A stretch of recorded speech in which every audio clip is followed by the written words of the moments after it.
Hello, dear friends. Welcome to Exam Talentees. My name is Sanjum Patel.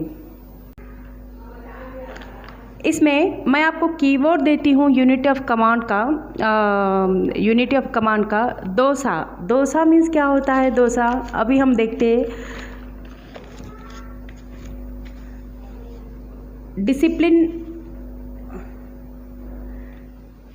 Discipline, order, stability and authority. Unity of command का keyword है dosa. Discipline इसमें disturb ना हो जाए। Discipline अगर disturb हो जाता है तो वहाँ पर वर्क नहीं होता। नाउ डी से आता है हमारा डिसिप्लिन। यूनिटी ऑफ कमांड में हमको ये ध्यान में रखना है एक कंपनी के मैनेजर को कि कभी उस कंपनी का डिसिप्लिन ख़राब ना हो। इफ़ कंपनी का डिसिप्लिन मेंटेन नहीं होता है तो वो कंपनी कभी रन नहीं कर पाती। डी से होता है डिसिप्लिन। ऑर्डर, ओ से आएगा ऑर्डर डिस्टर्ब। कोई कुछ बोल रहा है और कोई कुछ बोल रहा है, इसमें एम्प्लॉयज़ घबरा जाते हैं और वो काम ठीक से नहीं कर पाते कि उनको समझ में नहीं आता है कि इनका सुने क्या उनका सुने। तो one boss is the criteria, एक ही बॉस होना चाहिए। नाउ स्टेबिलिटी, इससे क्या होता है एम्प्लॉय थोड़ा डर जाते हैं और वो जॉब के लिए सिक्योरिटी फील नहीं करते। उनको लगता है कि जॉब छोड़ दे क्या, वो घबरा जाते हैं, वो थ्रेटेंड हो जाते हैं। स्टेबिलिटी यहाँ पर क्या होती है?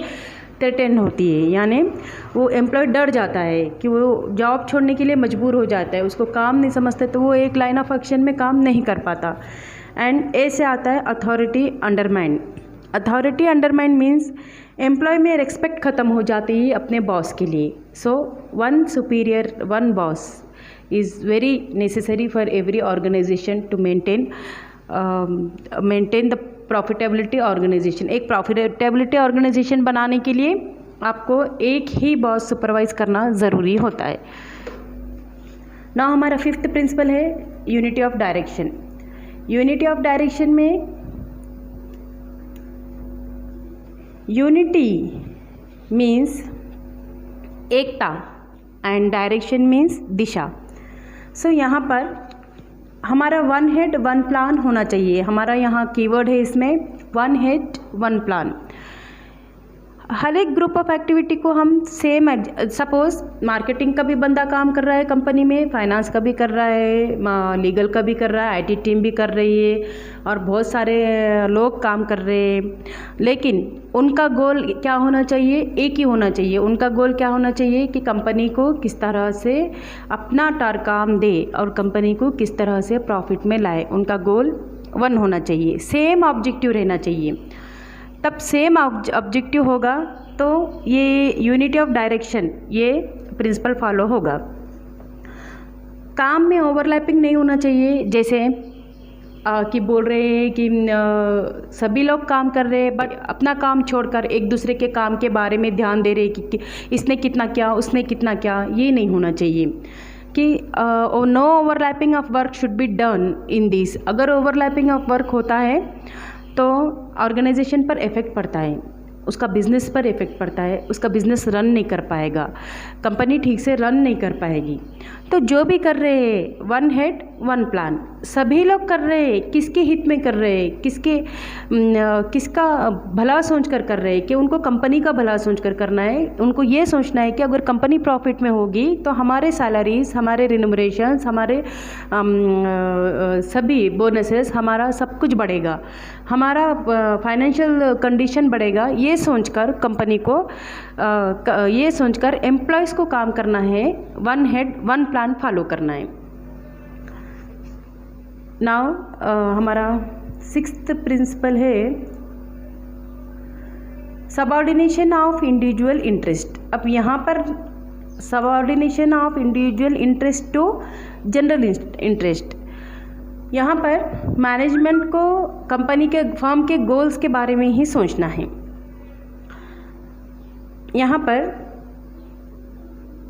इस प्रिंसिपल में ये होता है कि पहले हमको सबके बारे में सोचना है, फिर खुद के बारे में। सबके बारे में मीन्स एक कंपनी में जो स्टेक होल्डर्स होते हैं, मैनेजर्स स्टेक होल्डर्स होते हैं, सप्लायर्स होते हैं, क्रेडिटर्स होते हैं, मैनेजर्स होते, मैनेजमेंट होता है, इन सब के बारे में सोचकर एम्प्लॉयज़ होते, इन सब के बारे में सोचकर फिर हमारे खुद के बारे में सोचना है। मैनेजर्स को अपने पावर्स कंपनी के लिए यूज़ करना है, अपने फैमिली के लिए यूज़ नहीं करना है। सपोज़ ऑफिस का स्टेशनरी है, एक एम्प्लॉय ले जा रहा है अपने घर पर और वो ऑफिस का स्टेशनरी अपने बच्चों में बांट दे रहा है, तो ये होता है सबऑर्डिनेट टू इंडिविजुअल इंटरेस्ट। वो अपने इंटरेस्ट के लिए काम कर रहा है बट कि कंपनी के इंटरेस्ट के लिए काम नहीं कर रहा है, तो ऐसे नहीं करना चाहिए। तो इससे कंपनी का लॉस होता है और वो अपने इंटरेस्ट के लिए काम कर रहा है, वो कंपनी के लिए कुछ नहीं कर रहा है। ऐसे एम्प्लॉयज़ कंपनी में होने भी नहीं चाहिए। अब हमारा नेक्स्ट पॉइंट है remuneration. Payment is an important motivator. Payment तो इम्पॉर्टेंट मोटिवेटर है ही है, इसके बिना तो कुछ होता ही नहीं है। Payment is an important motivator although by analysing a number of possibilities. कुछ भी करने के लिए आपको पैसे की ज़रूरत होती है। सबसे ज़्यादा, सबसे पावरफुल, सबसे बड़ा मोटिवेशन क्या होता है दुनिया में, वो है पैसा, वो है payment. Payment is an important motivator. जहाँ पर भी हम एम्प्लॉय का उसने बहुत अच्छा काम किया है ये देखकर हम उसको थोड़ा बहुत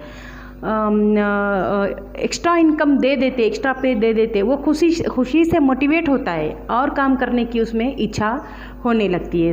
payment is an important motivator. अब यहाँ पर रिम्यूनरेशन ऑफ एम्प्लॉयज़ में एम्प्लॉयज़ के वेजेस भी होनी चाहिए, एम्प्लॉयज़ की सैलरीज़ भी होनी चाहिए, जस्ट एंड इक्विटेबल होना चाहिए, सभी को बराबर होना चाहिए। सपोज़ एक कंपनी में 10-12 एम्प्लॉयज़ है, किसी को 5,000, किसी को 10,000, किसी का काम अच्छा है तो भी उसको 5,000 और किसी का काम ख़राब है तो भी उसको 10,000। ऐसा जस्टिसेबल नहीं होना चाहिए। रिम्यूनरेशन एक जैसा होना चाहिए। कंपनी के मैनेजर को सभी का रिम्यूनरेशन जस्ट एंड इक्विटेबल रखना चाहिए। इसके पॉइंट्स मैं आपको बताती हूँ। सेकंड, उस एम्प्लॉय का reasonable standard of level maintain होना चाहिए उतने सैलरी में। इस तरह से कंपनी को सैलरी डिसाइड करना होगा। Now third, within the paying capacity of organisation. और ये ऐसा भी ना हो कि कंपनी लॉस में है और बहुत सारा पैसा दे रही है, बहुत सारा सैलरी दे रही है, ऐसे नहीं। कंपनी की पेइंग कैपेसिटी के अंदर जो भी कंपनी पे करती है उस कैपेसिटी के अंदर एम्प्लॉयज़ का रिम्यूनरेशन फिक्स करना है। नाउ फोर्थ, फेयर होना चाहिए। ऑर्गेनाइजेशन में एम्प्लॉयर और एम्प्लॉय का रिलेशनशिप रिगार्डिंग रिम्यूनरेशन वो फेयर होना चाहिए। ना हमारा फिफ्थ प्रिंसिपल है सेंट्रलाइजेशन और डिसेंट्रलाइजेशन।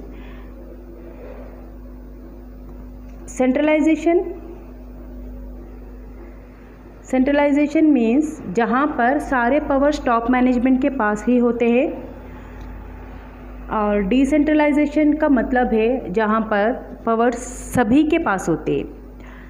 सपोज़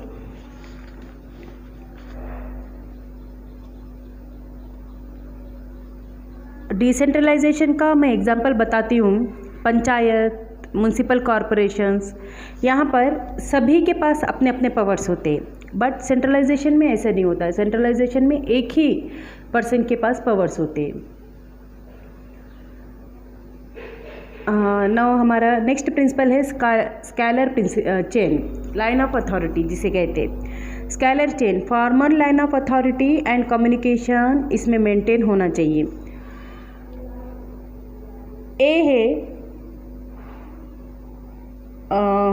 स्केलर चेन, हाँ, फॉर एग्जांपल ए है A B, A is the line of authority. A एक अथॉरिटी, एक कंपनी का एक अथॉरिटी लेवल है ए, जहाँ पर MNOP ये सभी एम्प्लॉयज़ है, और राइट साइड में और लेफ़्ट साइड में BCDEF।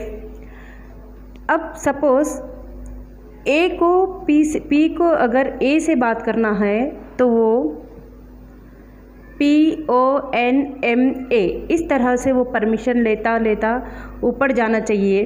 और M को अगर C से बात करना हो तो वो M to ABCD इस तरह से C तक जाना चाहिए। इस तरह से उनको ये स्केलर प्रिंसिपल चेन का एक फार्मूला है, इस तरह से उनको यूज़ करना है। Suppose A is the authority level person होता है, उसको डायरेक्ट जाकर हम बात नहीं कर सकते। उसके लिए एक चैनल, प्रॉपर चैनल में जाकर प्रॉपर चैनल फॉलो कर कर हमको बात करना होता है। Now in case of emergency gang plan P, gang plan हम यूज़ कर सकते हैं। गैंग प्लान क्या होता है? Suppose in case of emergency F को O से बात करना है तो डायरेक्टली जाकर वो O से बात कर सकता है। तो इस तरह से एक स्केलर प्रिंसिपल मेंटेन करना पड़ता है ऑर्गेनाइजेशन में कि एक अथॉरिटी पर्सन को एक प्रॉपर चैनल के थ्रू जाकर ही बात करना पड़ता है। अगर वो डायरेक्टली जा रहा है, सभी लोग डायरेक्टली जाकर बात कर रहे हैं, तो वहाँ पर डिसिप्लिन मेंटेन नहीं होता है। सेम लेवल ऑफ अथॉरिटी होनी चाहिए डिफरेंट डिपार्टमेंट में, तो भी उनको इसी तरह से यही चैनल वाइज उनको जाकर लेवल ऑफ अथॉरिटी, जो मेन लाइन ऑफ अथॉरिटी है, उनको बात करनी होती है। ये है स्केलर प्रिंसिपल। नाउ 10th है ऑर्डर। ऑर्डर का कीवर्ड है place for everything and everything for its place, यानी हर चीज़ें अपने अपने ऑर्डर पे होनी चाहिए, जिसमें प्रोडक्टिविटी इंक्रीज़ होने का चांसेस बढ़ जाता है और प्रोडक्टिविटी एफिशिएंटली मेंटेन होती है। हर चीज़ें अपनी अपनी जगह पर होनी चाहिए। अगर चीज़ें जगह पर ना हो तो यहाँ पर काम करने में भी बहुत सारी दिक्कतें आ सकती है। जैसे प्रोडक्टिविटी अगर कम होती है तो एफिशिएंसी भी कम होती है, तो इससे कंपनी लॉस में हो सकती है। तो सारी चीज़ें सभी को, कंपनी के ईच एंड एवरी एम्प्लॉयज़ को, ईच एंड एवरी थिंग्स को, चीज़ों को, लोगों को, हर एक मैटर में अपने अपने जगह पर होनी चाहिए। नाउ 11th है इक्विटी। इक्विटी में क्या होता है? इक्वल प्रिंसिपल होना चाहिए। Discrimination, no discrimination on basis of sex, religion, colour, caste, ये नहीं होना चाहिए। Everyone is equal. मैनेजर का बिहेवियर काइंडनेस और जस्टिसेबल होना चाहिए इक्विटी में।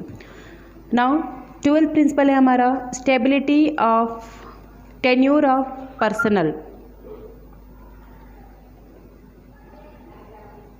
स्टेबिलिटी ऑफ पर्सनल, कोई भी कंपनी में अगर एक एम्प्लॉय हम सेलेक्ट करते हैं तो उसके सिलेक्शन प्रोसीजर के थ्रू उसको सेलेक्ट करना है और वो फिक्स टेन्योर तक रहे, 6 साल, 5 साल, एटलीस्ट 4 साल वो रहे, तो तभी वो कंपनी ग्रो हो सकती है। जब भी हम कोई एम्प्लॉय को लेते हैं तो उसका प्रॉपर सिलेक्शन देखिए, उसका प्रॉपर वे ऑफ सिलेक्शन करें, उसका पास्ट देखें, उसका प्रेजेंट देखें और उसी के बाद उसका प्रॉपर सिलेक्शन करने के बाद उसे कंपनी में ले, ताकि उसका टेन्योर ज़्यादा लंबे समय तक वो कंपनी को अपना बेस्ट एफर्ट्स दे सके।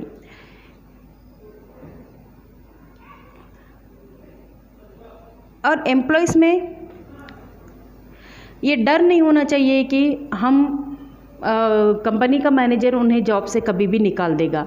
अगर ये डर होता है तो भी वो काम नहीं कर पाएंगे, उनमें वो डर नहीं होना चाहिए। तो मैनेजर शुड बी काइंड। और एम्प्लॉय का टर्नओवर मिनिमाइज़ होना चाहिए। बार बार एम्प्लॉयज़ बदलते जा रहे हैं तो वो कंपनी कभी प्रॉफिट में नहीं आएगी। उनका एम्प्लॉयज़ टर्नओवर जो है वो मिनिमाइज़ होना चाहिए। नाउ हमारा 13th पॉइंट है इनिशिएटिव। इनिशिएटिव मीन्स पहला कदम उठाना। पहला कदम जो भी उठाते हैं वो सेल्फ मोटिवेटेड होते हैं, वो एम्प्लॉयज़ को मोटिवेट करने की ज़रूरत नहीं पड़ती है। वो खुद से अपना बेस्ट देने के लिए कंपनी में पहला इनिशिएटिव लेते हैं। हर काम में वो आगे आके कंपनी के प्रॉफिट के बारे में सोचते हैं और उसको आगे लाने चाहते हैं।